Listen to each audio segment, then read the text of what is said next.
My wife and I arrived at my daughter's promotion party. She positioned me behind her back. Hide that limp. You're embarrassing me. I obeyed. Like I've obeyed for 40 years. I'm the invisible man. The crippled father. The guy on disability nobody mentions. But there's one thing they never knew. When the billionaire walked in, he ignored my daughter's bow and outstretched hand. He walked straight to me, grabbed my hand, whispered, "I've been searching for you for 40 years." The entire ballroom froze. My wife's champagne glass shattered on the floor. And the secret I'd buried for 40 years was about to be revealed.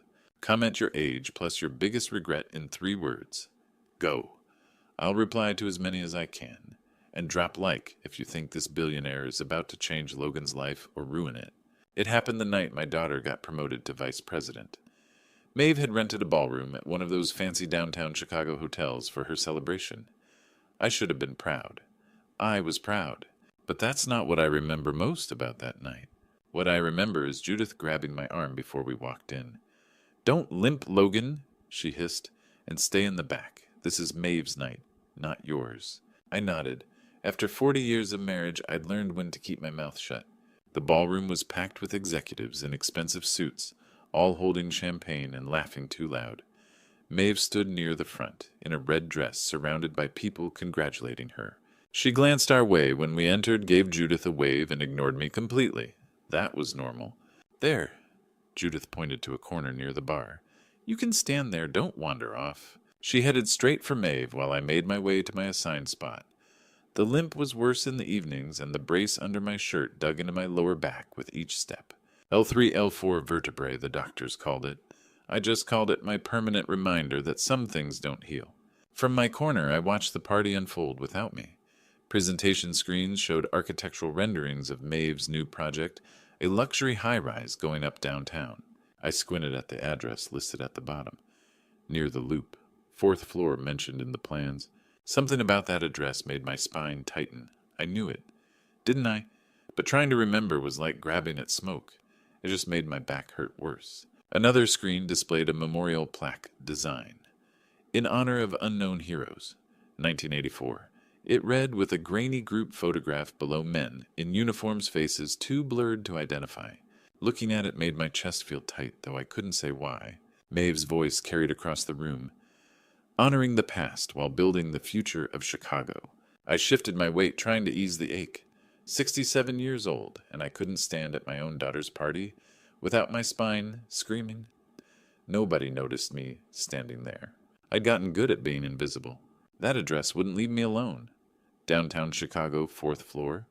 Why did it feel important? Why did thinking about it make the old injury flare up like someone was pressing on the nerve?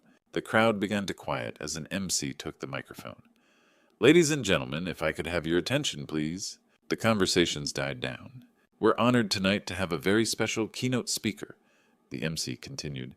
"A man who's reshaped Chicago's skyline and whose vision has transformed our city." I rubbed my lower back, absently feeling the ridge of scar tissue through my shirt. Something was about to change. I could feel it the way you feel a storm coming before the sky opens up. Please join me in welcoming the CEO of Ashford Development, Mr. Victor Ashford. The ballroom erupted in applause. That address kept nagging at me. Downtown Chicago, 4th floor.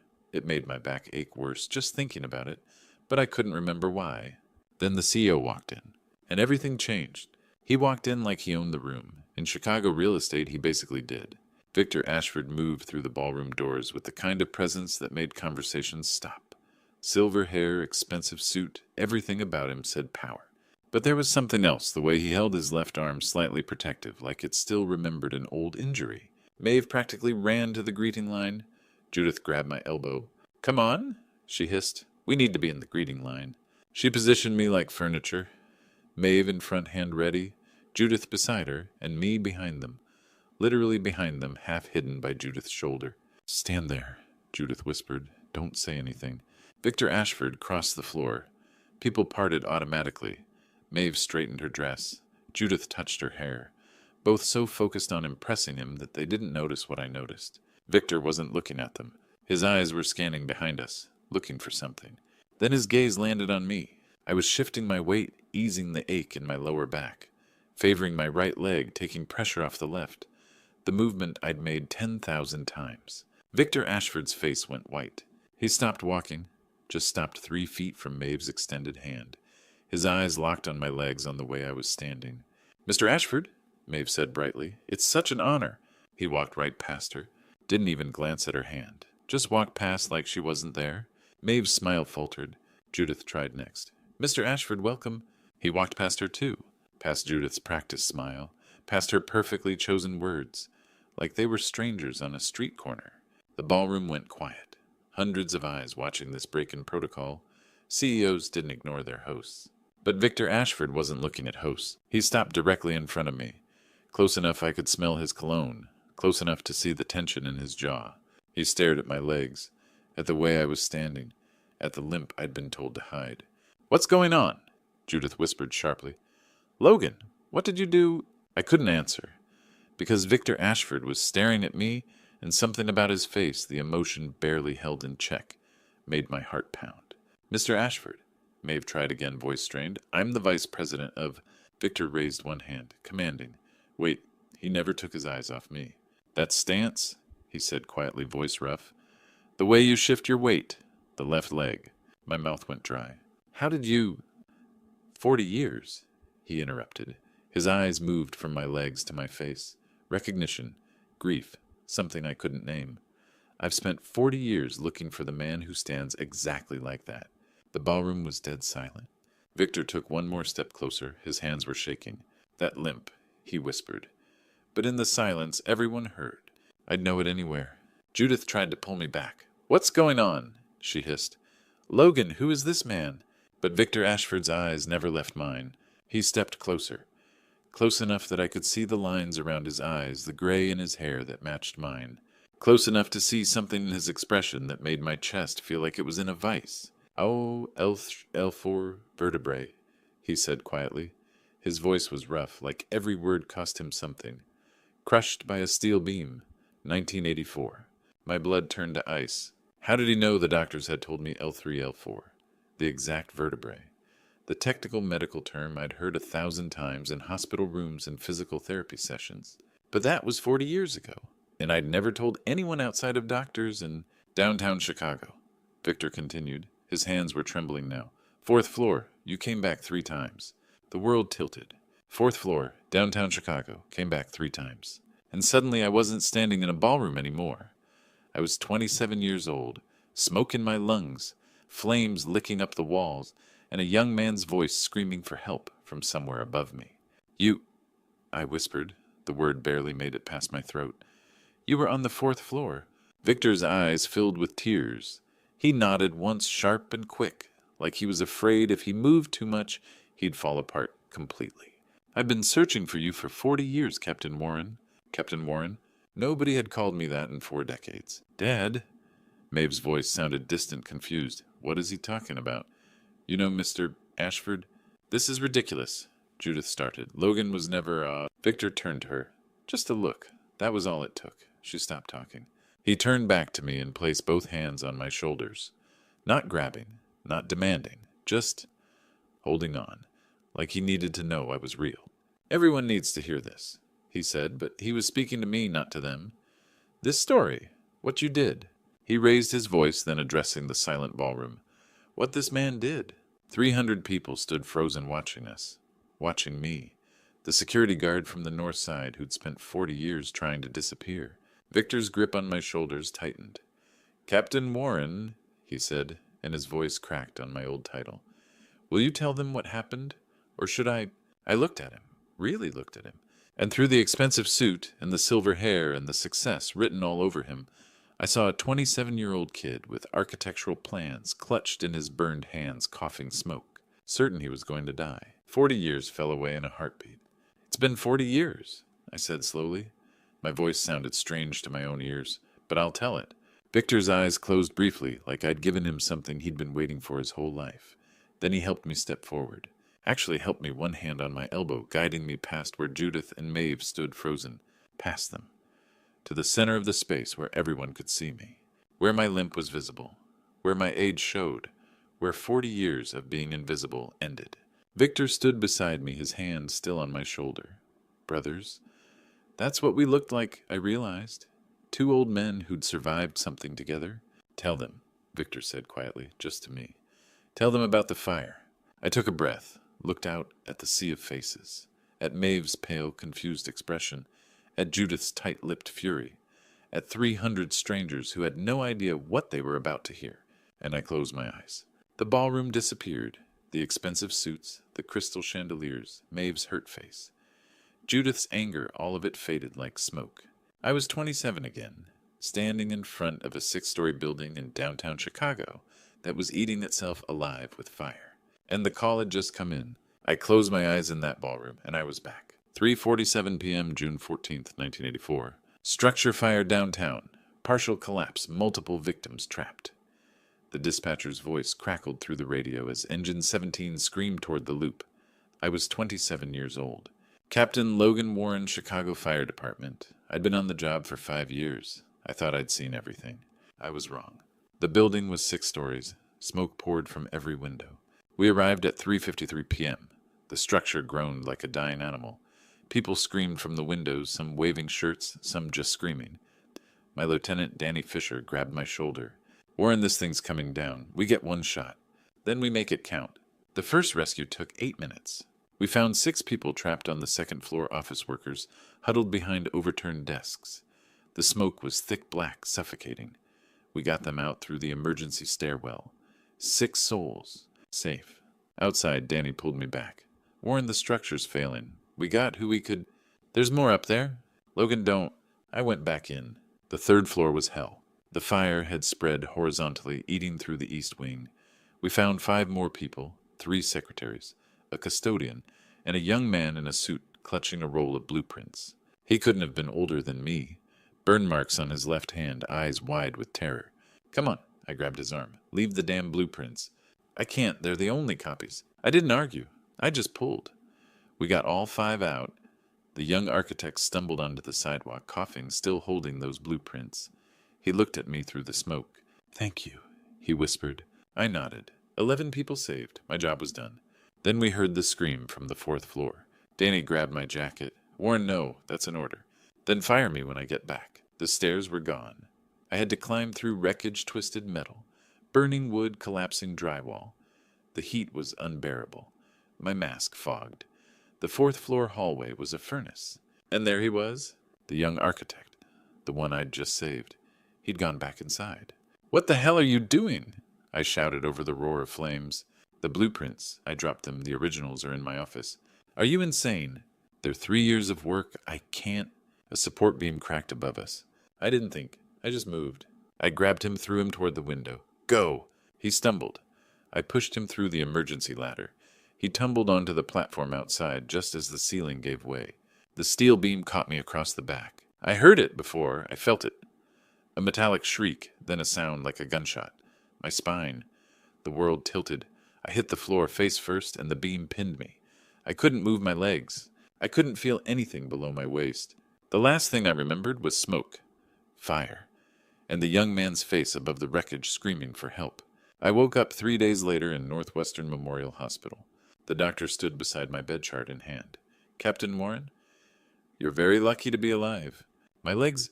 You have a crush injury to your L3, L4 vertebrae. The steel beam compressed your spinal cord. You'll walk again, but... He hesitated. Your firefighting career is over. I stared at the ceiling. 27 years old. My career, my identity, my life gone in one afternoon. 6 weeks later, Mayor Washington himself pinned a medal on my chest. Gets 16 lives, he said. 16 families who get to go home because of you. The ceremony lasted 20 minutes. They handed me a plaque, shook my hand, took photos. The young architect showed up, Victor Ashford. I learned his name. He had tears in his eyes. I'm so sorry, he whispered. This is my fault. You're alive, I said. That's all that matters. He handed me his business card. When I build my first building, I'm naming it after you. I smiled, but we both knew it was just talk. I never saw him again. Disability checks didn't cover rent. Judith was pregnant. Maeve was born 8 weeks after the collapse. I took a job as a night security guard at a warehouse on the south side. The metal went into a box in the basement. I stopped talking about the fire. Judith didn't want to hear it. Maeve grew up thinking her father was just a guy who limped. 40 years is a long time to be invisible. I worked night security at office buildings across Chicago. Different buildings, same limp. The L3, L4 injury never truly healed. Some days were manageable. Some days I needed the wheelchair. I stopped talking about the fire. Nobody wanted to hear it. Maeve was 5 when she found the metal in the basement. "Daddy, what's this?" I knelt down my back, screaming. "I used to be a firefighter." Judith's voice cut through the moment. "Put that away, Logan. Focus on the future, not the past. We have bills to pay." The metal went back in the box. We never spoke of it again. Maeve grew up hearing one version of the story. Your father had an accident. He gets disability. She never heard your father is a hero. He saved 16 lives. At family gatherings, Judith introduced me the same way. "This is my husband. He's retired." When Maeve was a teenager, her friends asked about my limp. She'd look away embarrassed. When Maeve became VP of Real Estate Development, I became a footnote. The father who couldn't keep up, the man with the bad back who worked security jobs. I became invisible in my own home. Judith's coldness grew with each passing year. She was ashamed of me, ashamed of the limp, ashamed of the wheelchair on bad days, ashamed that I couldn't provide the life she'd imagined.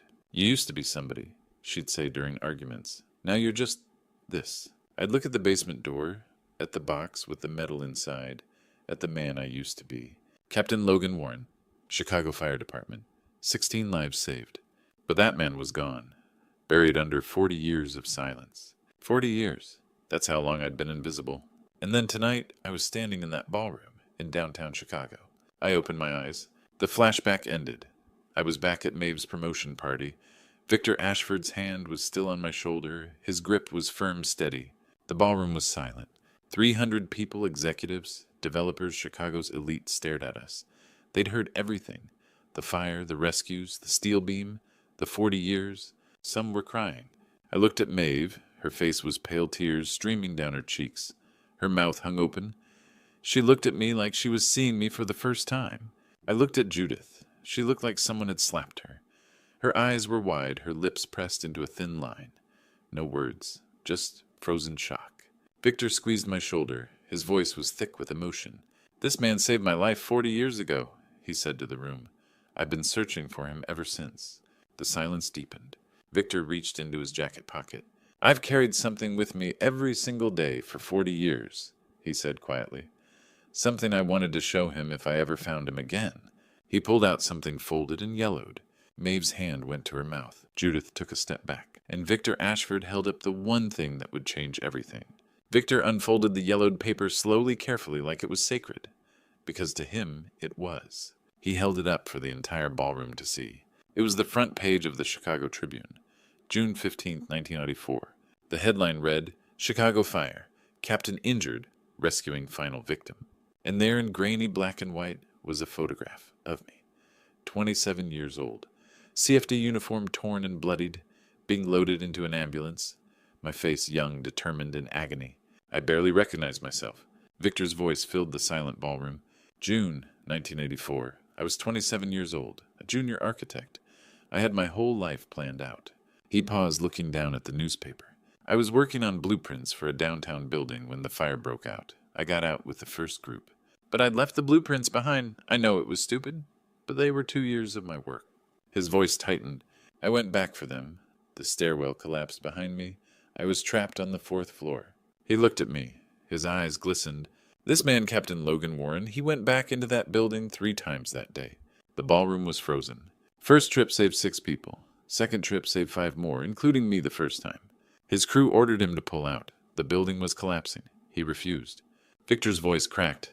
Third trip he came back for me, because I'd been stupid enough to go back inside. He pointed at me. When that steel beam fell, he pushed me through the gap. It crushed his spine instead of mine. Victor pulled up his shirt.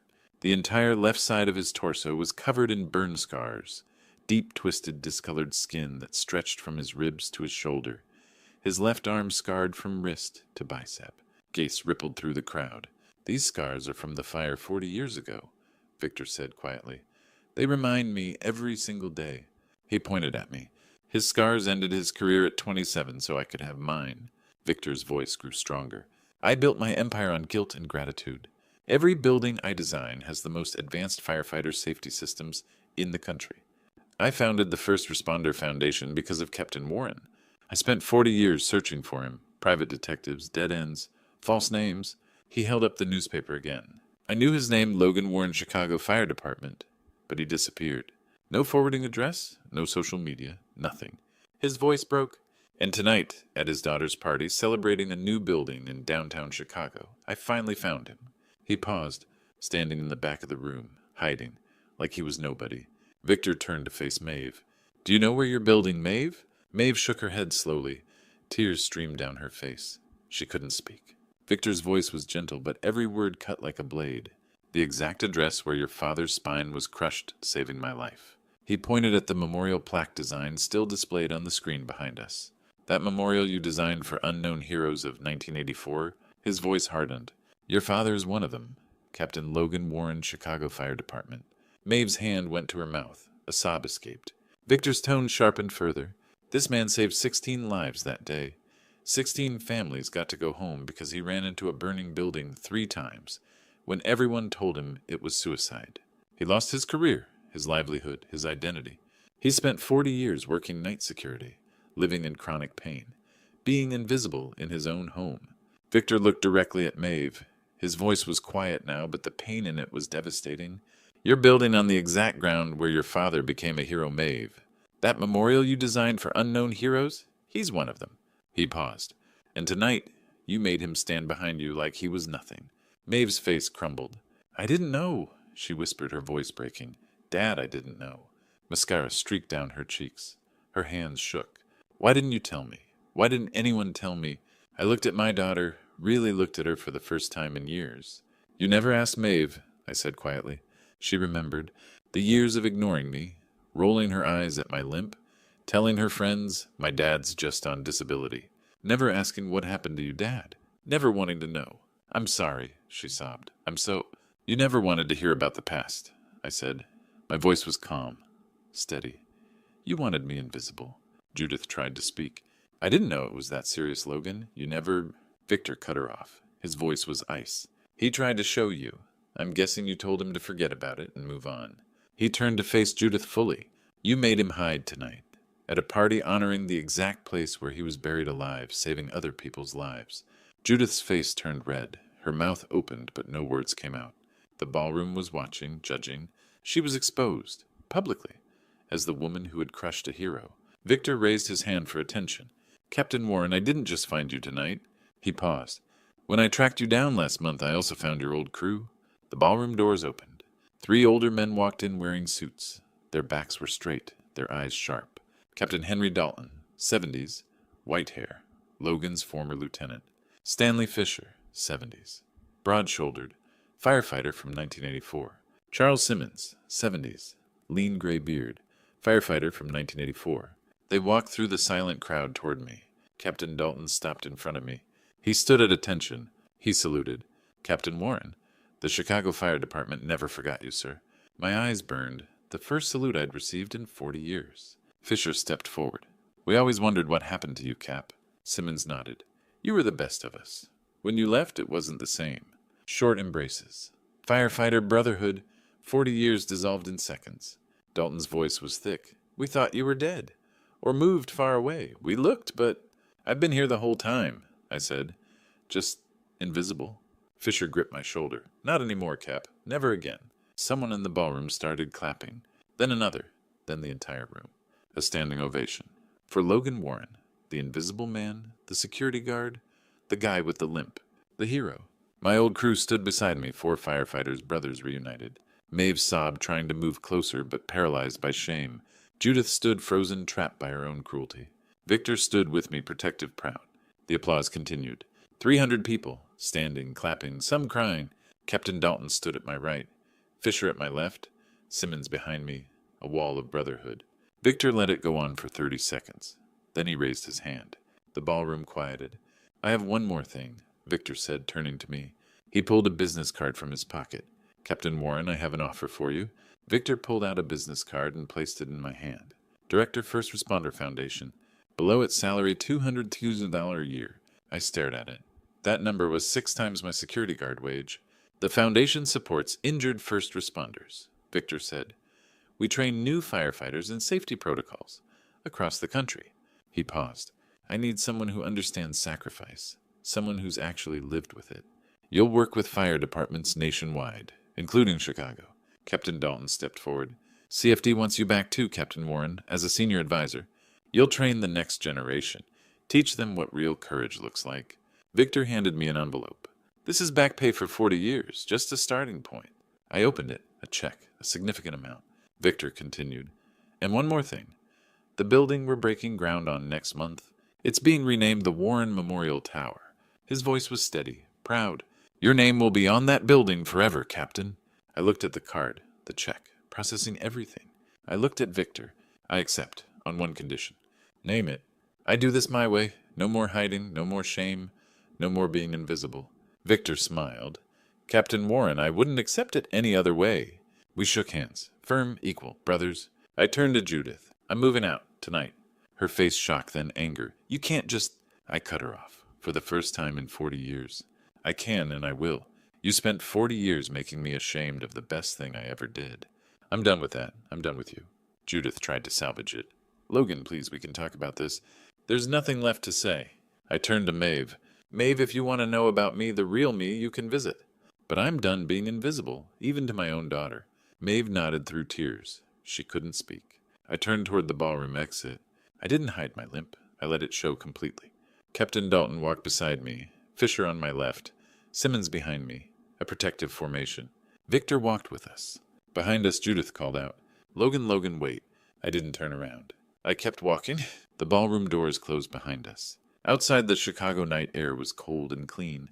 Captain Dalton put his hand on my shoulder. You good, Cap? I nodded. Yeah. For the first time in 40 years, I'm good. Fisher grinned. Where to now? Victor pulled out his phone. I have a suite reserved at the Four Seasons. Top floor. Captain Warren, it's yours for as long as you need it. I looked at the four men around me, my brothers, my crew, my future. Sounds perfect, I said. We walked toward the parking garage. My limp was visible, unmistakable. And for the first time in 40 years, I didn't care. Behind us faintly, I heard Judith's voice calling my name again. I didn't look back. For the first time in 40 years, I didn't need to explain myself to anyone. 6 months later, I stood at that address in downtown Chicago again. Not the broken firefighter buried under rubble, but the man whose name would be carved in bronze at the building's entrance. The November wind cut through the construction site. Cold, sharp, the kind of Chicago cold that makes your bones ache. Mine already did the L3, L4 injury flaring worse in winter. I sat in the wheelchair today. No shame in it anymore. Maeve stood behind me, hands on the chair's handles. Not pushing, just there, present, for the first time in decades.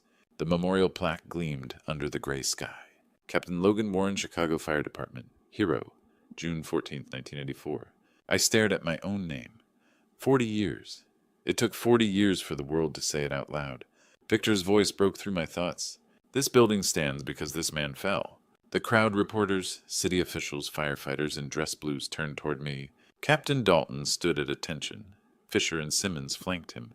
3 old men in CFD uniforms back straight despite the years. They saluted. I saluted back. My hand trembled. Not from weakness, from 40 years of waiting for this moment. The mayor handed me a wooden box. The key to the city, Captain Warren. Long overdue. I opened it. A brass key on velvet. It felt heavier than it should have. Say a few words, Victor asked gently. Maeve wheeled me to the microphone. Her hands shook on the handles. I reached back, squeezed her wrist. It's okay. I looked at the crowd. Young firefighters, old ones, people I'd never met who somehow knew my story now. I did my job, I said. My voice cracked. My brothers did theirs. We ran into fire because that's what we do. I paused. The wind picked up. For 40 years I thought that day ended me, broke me, made me nothing.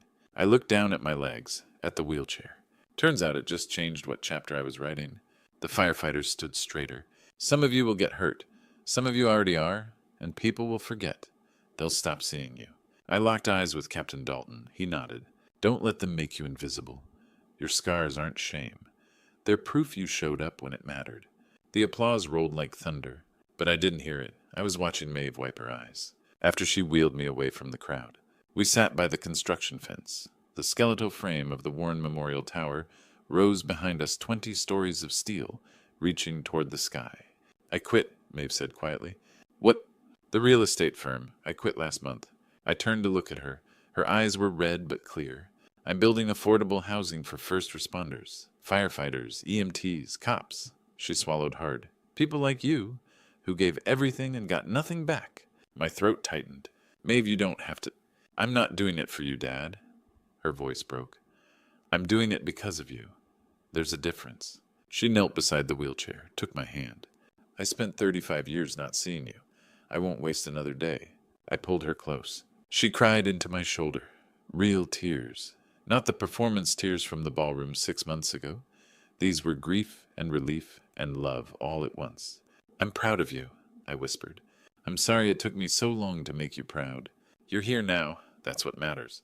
Victor appeared beside us. The first floor is going to be a training center, he said, for firefighters nationwide. Captain Dalton's already signed on to teach. I looked up at the tower. My name, my legacy, built on the exact ground where I'd fallen. At 67, I said I thought I was done. Victor smiled. Turns out, Captain, you were just getting started. I looked at the plaque again. Bronze. Permanent. My face at 27 stared back, young, fearless, whole. But I wasn't that man anymore, and that was okay. Because the man I'd become scarred, limping 67 years old, had something that 27-year-old didn't. He'd survived long enough to see his story end right. Looking back, I spent 40 years letting other people decide my worth. I let Judith's shame become my silence. I let Maeve's embarrassment become my invisibility. I made myself small so they could feel big. Don't do what I did. Don't hide your scars. Don't bury your medals in the basement.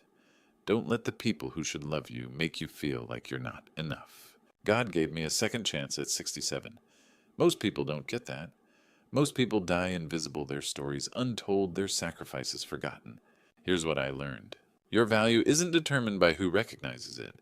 I saved 16 lives. That mattered, whether anyone remembered or not. Your scars tell the truth when people won't. The limp, the wheelchair, the pain, they testified to my sacrifice when my own family refused to. God doesn't waste your suffering. He used 40 years of invisibility to prepare me for this training. Firefighters building the foundation, finally being the father Maeve needed. It's never too late. At 67 in a wheelchair with a broken back, I still got my happy ending. So here's my advice from this old firefighter. Stop waiting for permission to matter. Stop hiding who you are. Stop letting people make you invisible.